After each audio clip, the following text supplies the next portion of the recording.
Good morning, Facebook family and YouTube subscribers. It's 9:33 in the morning, Wednesday, September 25th. This is part 3 of my explanation of how I got involved in criminal activity that ended up sending me to prison at 19, 20 years of age. When we last left off, Robert and I, my best friend Robert and I, we were roommates at one point. We fell out, and now I was back living at home, but I was still dealing with Robert. Robert and I were friends. So Robert, I had to go get a job, of course, because my mother was not going to let me sit at home and not work. So back then, you can get a job anywhere. So, they were giving jobs away left and right. I mean, they had big banners up. I remember moving to Atlanta. There were big banners everywhere saying, "Now hiring, we need people." They were even paying people to take positions at certain companies. They needed all these workers. Atlanta was booming in the early 90s. I mean, booming. So, two things took place. My mother worked at a hospital, which is called Clayton General Hospital, and I met a lot of her friends who were doctors, attorneys, various professional people. And me being gay, I had a very creative side to me. And I'm jumping the gun a little bit, but one thing led to another, and I ended up getting some of my mother's friends as clients to do interior design work. So, but that's a little further down. But I'm back living with my mother. I go and apply and get a job at JCPenney Outlet. And I was working at the phone center, which back then when they had catalog sales, you would, call the catalog number and order the stuff that you wanted to buy. So I liked the job, loved the job as a matter of fact, because I got to dress up and it looked real nice. And I wasn't doing any more like when I worked at Taco Bell. And I was making way more money working at JCPenney's because you also made money based upon your sales. And I was good at convincing customers to buy gift wrap, and all this other stuff. So I remember loving to go to work, having all these nice clothes. Me and Robert went and wrote checks for all these nice clothes I had.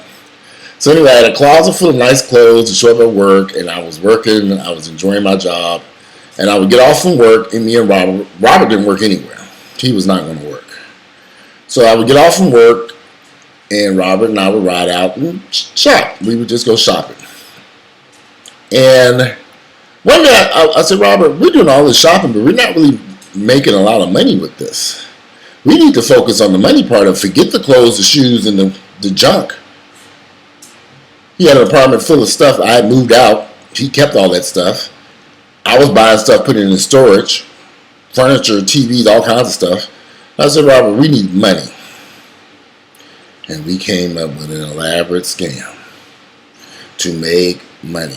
And we were very successful. I'm not going to go into the details of what we did. But I will only tell you this much. When we started that in 1989, I would say by the fall of 1989, he and I both had over 6 figures tucked away in the bank each, and we were rolling. I mean, we would get. And now keep in mind, I was still working. My mother had no clue what was going on because I could not bring anything home. I couldn't show anything that I had. I was hiding money in the bank accounts, and I was doing all kinds of stuff to hide what Robert and I were up to. Robert, of course, was living the high life. He had bought him a new car.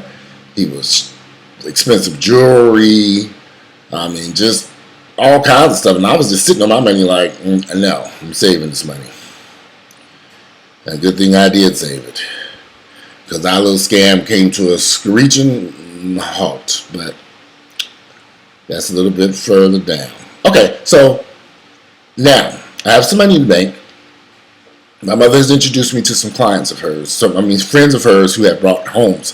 They were building homes like crazy in Fayette County and Fayetteville. And went out and looked at a lady's house with her, and she wanted me to paint some rooms. I was like, this is easy. I went in there, painted the rooms up. Then she wanted me to help her with some wallpaper selections. I helped her choose wallpaper, and I even hung the wallpaper. I had no idea how I did it, but I did it, and it came out nice. So it started there, and then we started shopping for furniture. Now, when you're shopping for furniture the right way, of course,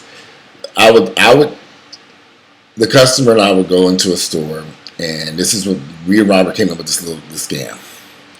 Well, I would go into the store, and with the customer, the client I was working for, my mother's friends, and they would pick out the couch, and we would tell them to buy the couch, but they had no idea. They thought we were actually going to buy the couch, and they would reimburse us. But no, we were writing checks for this furniture. We bought a whole lot of furniture. And I would get reimbursed from the clients whose homes I was doing it. I was only a little kid, 19, not even 20 years of age. And we would tear them furniture stores up. Pull up in a U-Haul, buy up a bunch of stuff. I mean, Robert was the same age as I, but Robert was very street savvy. And Robert knew when it was time to go, and when it was time to load up the truck, and when it was time to haul ass. And Robert would do stuff like remove the tags off the U-Hauls. Robert's mother was a crook, so she was instrumental in training her son on the correct way to hustle. So here we were getting all this furniture. We had these storage bins. We were getting furniture. We were getting TVs. We were getting all kinds of stuff. And I was doing my interior design jobs. Doing stunts, working at JCPenney's. I was rolling money. I wasn't hurting for anything. Why were we doing this? I have no clue, other than the fact that we were greedy. We got greedy. So we were tearing these furniture stores up all over the Atlanta metropolitan area. Back then, they'd just take a check and throw it in a drawer, and we would buy up all this furniture, load it up, take it to a warehouse, put it in it, tag it, and Robert would assist me in. So say for example, a couch was $2,000. We got it for free. We didn't pay nothing for it. The client would pay us $20,000. We get them to pay us $2,000 plus delivery and all this other stuff. Then me and Robert would split the money, which was not a bad hustle back then. It was very good, very lucrative. But Lord have mercy, we should have left them furniture stores alone.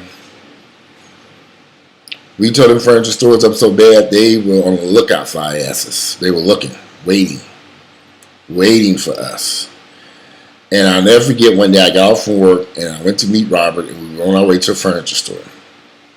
And we got to the furniture store, and the people were just acting just too friendly. And I was like, something's not right here. And I was like, Robert, I don't feel comfortable about this. And oh, shut up. Everything's okay. And I'm like, I don't know. These people are not being they're just too helpful. It's like they giving it to us. So I said, okay, I wasn't going to write because I didn't feel comfortable. And something just was not sitting right with me. So I left the store. And I'll never forget, because the store was Levitt's in College Park.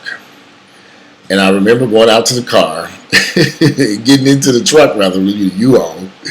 And I remember sitting in that truck waiting on Robert to come out so he can tell me to bring the truck around to the loading dock. So I'm sitting in the truck waiting on Robert, and I'm just sitting there listening to the radio.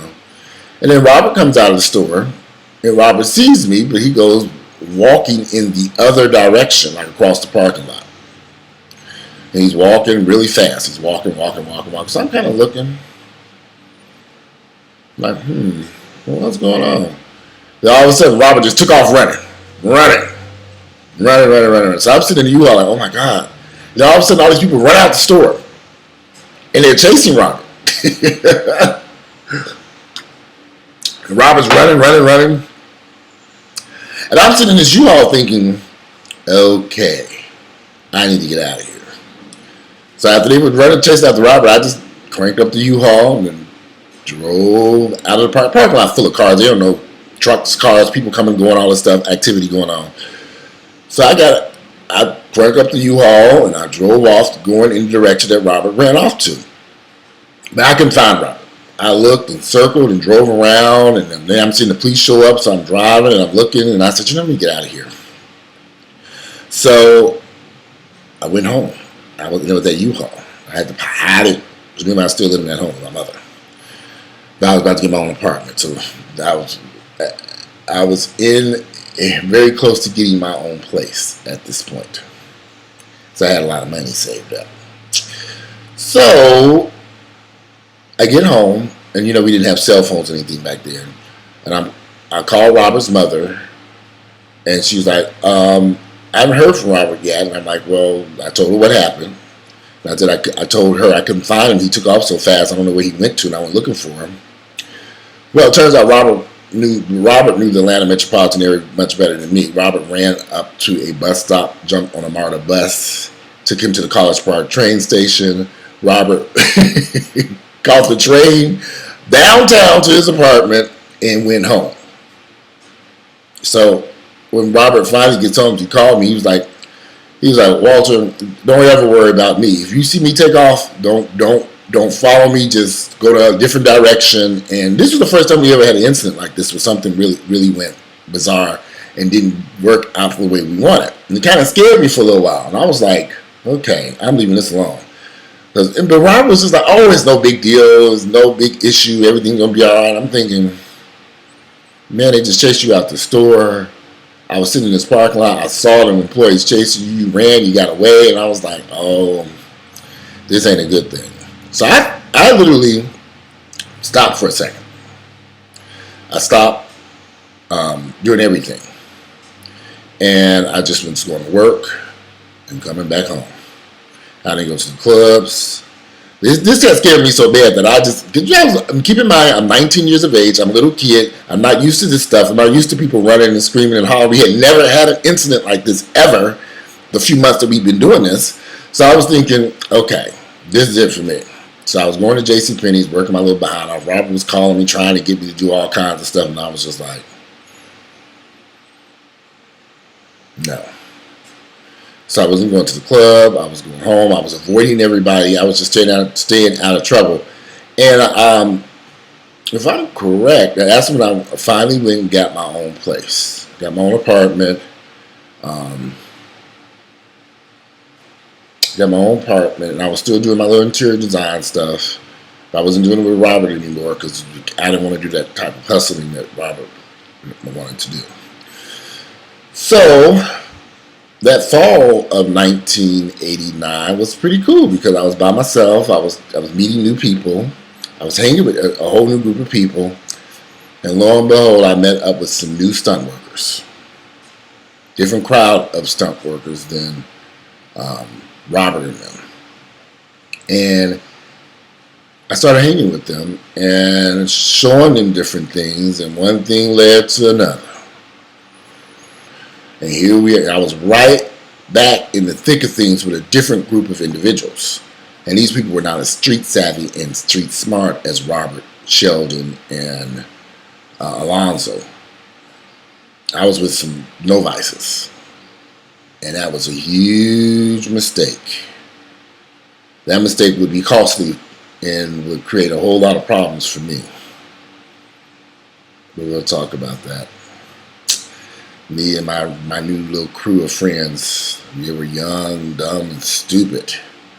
And I was right there trying to direct this. And I learned something from this whole experience, that certain things you cannot get certain people involved in because certain people are just not cut out for certain things. And that crew definitely was not cut out for what we got ourselves involved in. But that concludes today's video. I'm finishing cooking breakfast. It's about 9:48. I'm trying to get to this gym before 12. That's always my goal, is to get to the gym around 12 noon so I can get out of there before 4 or 5. We shall see. Anyway, if you like my videos, please click like.